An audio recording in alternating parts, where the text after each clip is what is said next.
Bienvenidos a un nuevo capítulo de Del Dicho al Puerto. Hoy tenemos un invitado muy especial quien nos abrió las puertas de su compañía, Ronald Bacalars, presidente de la Junta Directiva de Analdex. ¿Cómo está usted hoy, señor Ronald? Muy buenas tardes. ¿Usted cómo está? Bien, bien, sí, señor. Muy amable por abrirnos las puertas de su empresa que tiene una historia que pues algunos conocen, otros no, y queremos precisamente empezar a contar eso hoy. Entonces queremos que nos cuente un poco cómo la familia Bacalars pasa de Polonia, Cuba, Colombia y monta pues lo que hoy conocemos como Brahma, Aeroflex en distintas marcas que son tan exitosas. Bueno, primero muchas gracias por la oportunidad de hacer esta entrevista. Pues sí, la historia de la familia es bastante interesante. Mi padre nació en Polonia, mi madre nació en Berlín, pero se educó en el sur de Francia. Ambos son sobrevivientes de la Segunda Guerra Mundial, somos de ascendencia judía.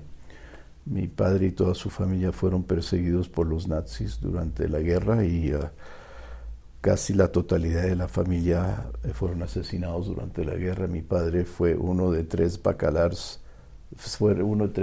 que sobrevivieron de una familia de más de 500, 600 personas. Pasó la mayor parte de la guerra en campos de trabajo forzosos o escapándose.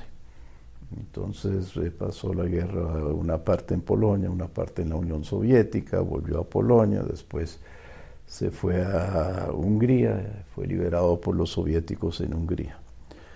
Después de la guerra él volvió a Polonia a ver qué encontraba, no encontró a ninguna familia, sobrevivió con un hermano mayor y con un primo. El cuento de mi mamá es un poco diferente. Ella era de origen polaco, pero nació en Berlín. Uh-huh. Y cuando los nazis llegaron al poder en Berlín, el papá de ella, mi abuelo, y mi abuela decidieron mudarse al sur de Francia pensando que podrían escaparse de las persecuciones contra los judíos en Alemania. Durante algunos años no estuvo muy grave el tema porque en el sur de Francia estaba ocupado por los italianos que no estaban persiguiendo tanto a los judíos, pero ya cuando los italianos se retiran porque los americanos invaden a Italia, entran los nazis y mi mamá y mi tía tuvieron que esconderse en un convento en Monte Carlo y realmente las monjas del convento la salvaron, donde estuvieron escondidos durante la segunda mitad de la guerra. En la posguerra, mi padre empieza a hacer negocios de comercio entre el mundo occidental y el mundo oriental. Empezaba a hacer intercambios porque en ese despelote de la guerra entonces conseguía vodka ruso y lo intercambiaba con cigarrillos americanos por pieles rusas, pieles rusas por relojes americanos, gana una plata, se va a vivir a París y ahí se encuentra con mi mamá, que también visitaba París en la posguerra, se enamoran, se casan y deciden que no quieren continuar en Europa porque hay guerras en Europa y la ironía de todo esto es que hasta el día de hoy, desde la Segunda Guerra Mundial hasta hoy, cada 30 años sigue habiendo guerras en Europa. Deciden emigrar a Estados Unidos, ahí es donde yo nazco y mi hermano nacen, pero no pudo arreglar sus papeles para poder residenciarse en los Estados Unidos, entonces deciden ir a Cuba. Yo tenía 2 años de edad, se muda a Cuba y monta toda una serie de negocios en Cuba con mucho éxito, le va negocios de construcción, negocios de importación, perfumerías, en fin, muchos diferentes tipos de negocios, hasta que llega Castro y el comunismo en Cuba, y un par de años después de la llegada de Castro simplemente nacionaliza toda la propiedad privada, confisca todas las empresas y todas las fábricas, y mi padre de la noche a la mañana pierde todo lo que él tenía y los dueños se vuelven gerentes de los negocios, pero pierden toda la propiedad y quedan nuevamente en su vida sin nada. Primera vez con la guerra, la Segunda Guerra, segunda vez con Cuba. como mi hermano y yo éramos norteamericanos, porque habíamos nacido allá a pesar de que nos fuimos de niños. ¿En qué estado nació? En Nueva York. Nueva York. Entonces, cuando los americanos evacúan a sus ciudadanos, mi hermano y yo nos vamos a vivir con los familiares en California, mientras mis padres, que para esa época se habían nacionalizado cubanos, porque al salir de Europa no tenían nacionalidad en el despelote de la guerra, de la posguerra en Europa, era realmente una locura. Se habían nacionalizado cubanos, entonces ellos no tenían la forma de salir, y adicionalmente era muy difícil porque ya para esa época el Che Guevara había anunciado que él iba a exportar la revolución a toda América Latina. Finalmente ellos logran salir de Cuba y terminan viniendo para Colombia. Y la razón es porque consiguieron visa. Era la única forma que Colombia pues les dio la oportunidad de conseguir una visa. Entonces llegan acá, yo todavía estoy con mi hermano viviendo en California, y él decide entonces a montar unos negocios acá. ¿Por qué los negocios de calzado? Pues era muy interesante, porque entre los negocios que mi padre tenía en Cuba, él importaba pantuflas, playeras, sayonaras o chancletas. Pero los aranceles en estas islas hasta el día de hoy son muy altos porque de eso viven, de cobrar aranceles altos en todo lo importado. Entonces mi padre decide que en vez de importar las chancletas, los va a fabricar, importando los componentes, las láminas para troquelar las suelas, las tiras y ensamblarlas en Cuba. Entonces, al hacer eso, para materia prima no había aranceles, pero para el producto final sí había aranceles, y era un muy buen negocio, en vez de importar las chancletas, armarlas. Cuando él sale de Cuba, él logra que una importación de estas materias primas que iban con destino a Cuba, vía el Canal de Panamá, él logra reclamar la propiedad de esa materia prima, y entonces con esa materia prima lo trae a Colombia y empieza a armar chanclas en Colombia. Por eso terminamos en el negocio de calzado, puro occidental. De las chanclas pasó a ser calzado plástico, del calzado plástico se pasó a ser calzado inyectado tipo tenis, como vemos aquí atrás. De ahí evolucionamos a zapatos de cuero, ahí nos inventamos el producto Brahma, evolucionamos hacia el cuero, hasta convertirnos hoy en la organización de calzado más grande que hay en el país hoy en día, porque somos fabricantes y somos distribuidores y tenemos almacenes al detal para vender nuestros productos, que se llaman Brahma Concept y ACA, además de venderle a muchas cadenas de almacenes de calzado y de grandes superficies. Y eso es muy brevemente la historia de cómo llegamos a Colombia y cómo terminamos en el negocio de calzado. Mi padre pues falleció hace más de 12 años, fue el fundador de la empresa, pero tan pronto yo terminé mis estudios universitarios y empecé a trabajar con él. Inclusive durante toda mi carrera estudiaba mediodía y me iba a trabajar con mi padre, y mi hermano hacía lo propio. Entonces nosotros, mi hermano y yo, somos la segunda generación del fundador. Trabajamos muchos años al lado de mi padre hasta que él se jubiló y se retiró, nos casamos con colombianas, nuestros hijos son colombianos, y es la próxima generación. Ya de esa generación todos son miembros de la junta directiva de la empresa, y 3 de ellos trabajan activamente en los negocios de la familia. ¿Cuántos empleados tienen actualmente? Pues mira, entre la organización industrial, las fábricas, la de distribución y la comercial, hoy, que ya se ha reducido bastante por la situación lamentable económica que estamos atravesando en este momento, debemos de estar alrededor de 2.500 personas. Gracias. En todo el país. Ahí le pregunto también, nos vamos un poquito a la historia de su presidencia al frente de la junta directiva de Analdex. Nos dicen que desde el 87 usted está al frente. ¿Nos puede contar de pronto, pues, en esa relación de poder, con el ejecutivo, el judicial, legislativo? ¿Qué anécdotas nos puede contar con presidentes, ministros? Bueno, antes de ir a esto quiero ir un paso más atrás con relación a Analdex.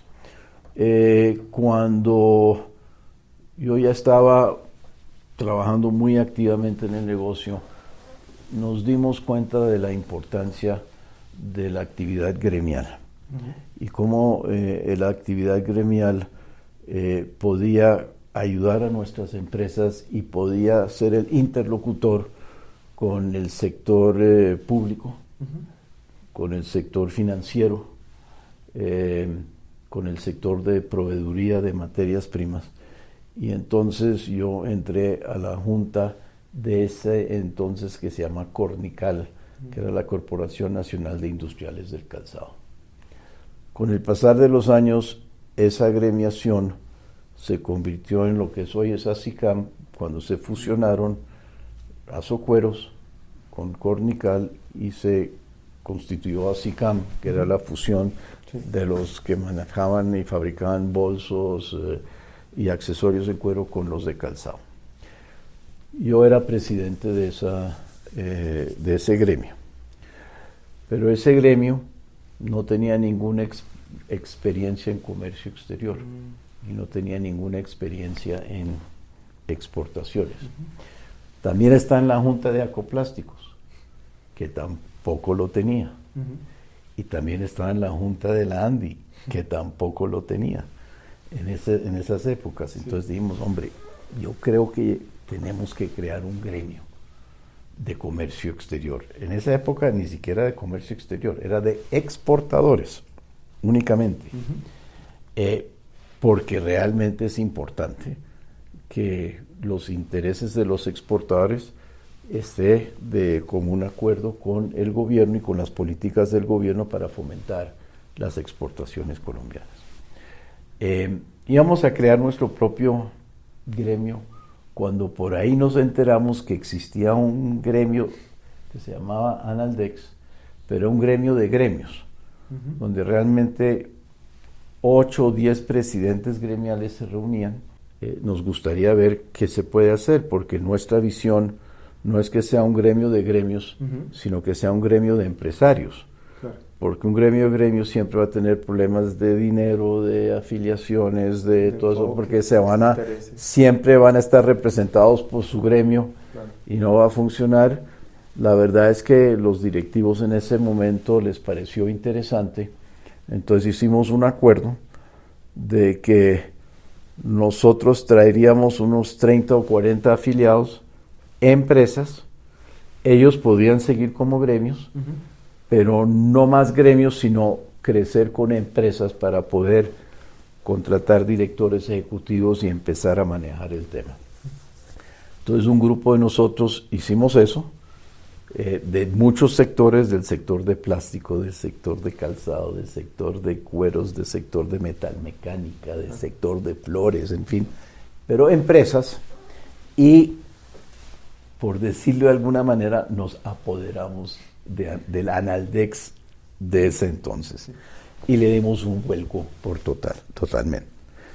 Ahora, yo no empecé como presidente, yo empecé simplemente como miembro de la Junta, después me nombraron tesorero, donde empecé a estructurar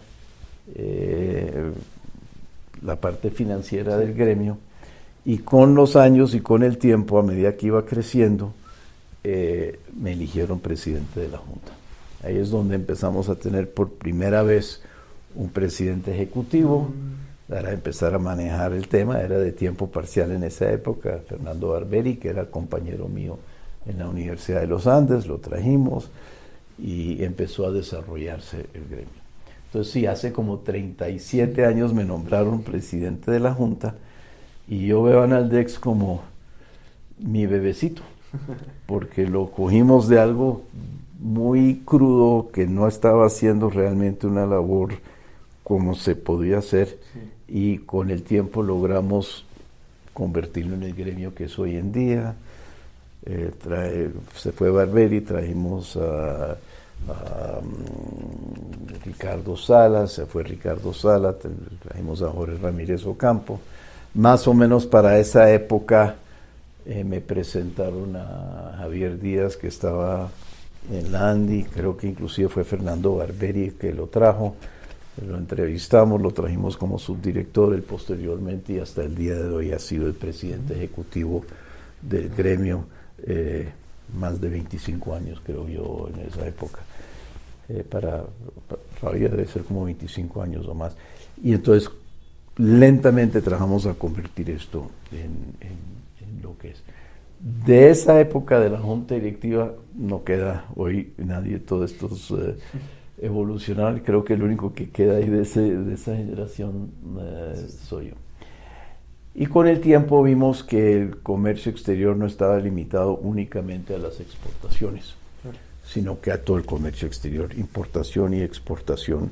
Entonces cambiamos un poquitico nuestros estatutos para incluir todo el comercio exterior colombiano, y es como llegamos a donde estamos hoy. Sí. Anécdotas, muchas. Obviamente nuestra interacción a lo largo de todos estos años ha sido con los ministros y con los presidentes, porque el tema de comercio exterior ha sido de primordial interés de todos los gobiernos con que yo he trabajado, y tal vez el primer gobierno con que yo trabajé ya en esta capacidad, creo que seguramente fue el gobierno de Turbay o Barco o Pastrana Padre, sí, por ahí para esa época. En las buenas, en las malas, en fin, hemos tenido todas las experiencias, pero siempre vimos un gobierno o los gobiernos muy interesado en fomentar el comercio exterior colombiano. Entonces realmente confrontaciones fuertes muy pocas. Como puede ver por las fotos ahí, hemos tenido unas magníficas relaciones con todos los presidentes del país, porque siempre teníamos una sinergia de la importancia del comercio exterior. Ahora, que hay diferencias, hay diferencias. El sector público tiene unos objetivos, el sector privado tiene otros objetivos. Ya pasando un poquito más a la parte personal de Ronald Bacalars, ¿qué hace un fin de semana Ronald Bacalars? Pues hasta hace muy poco yo jugaba mucho golf. ¿Ah, sí? Sí, el problema es que tengo unos problemas de espalda, sí, que me ha alejado, pero ya estoy casi superándolo y tengo toda la intención de volver a jugar golf. Pero fuera de eso yo soy un gran lector. ¿Sí? ¿Qué está leyendo ahorita? Yo leo mucho. Los temas que a mí me gustan leer más que cualquier otra cosa es historia. Historia más reciente, contemporáneo, Primera, Segunda Guerra Mundial para acá. Historia política. Muchísimas gracias a Ronald. Llegamos al final de esta edición del Dicho al Puerto, y un mensaje final para despedirse, Ronald. Que Colombia no tiene por qué perder las esperanzas, hay que seguir luchando, hay que seguir trabajando, hay que colocar ladrillo por ladrillo. No comparto que hoy en día todo el mundo quiere enriquecerse de la noche a la mañana, que hay que ver cómo hacemos un app o una cosa y de la noche a la mañana estar entre los 5 más ricos del mundo. Así no se gana uno la vida. Además, eso tampoco le da las satisfacciones personales en la vida. El hecho que uno pueda crear cosas, crecer poco a poco, generar empleo, generar bienestar, hay que trabajar, hay que luchar por eso. No hay que desesperarse, sino mirar con optimismo el futuro y luchar por los principios en los cuales uno cree. Y yo creo que eso es el último mensaje que le pudiera dar a todo el mundo. Muchísimas gracias, Ronald. No se les olvide suscribirse al canal de YouTube de Analdex para tener más episodios de El Dicho al Puerto. Hasta luego. Bueno, muchas gracias.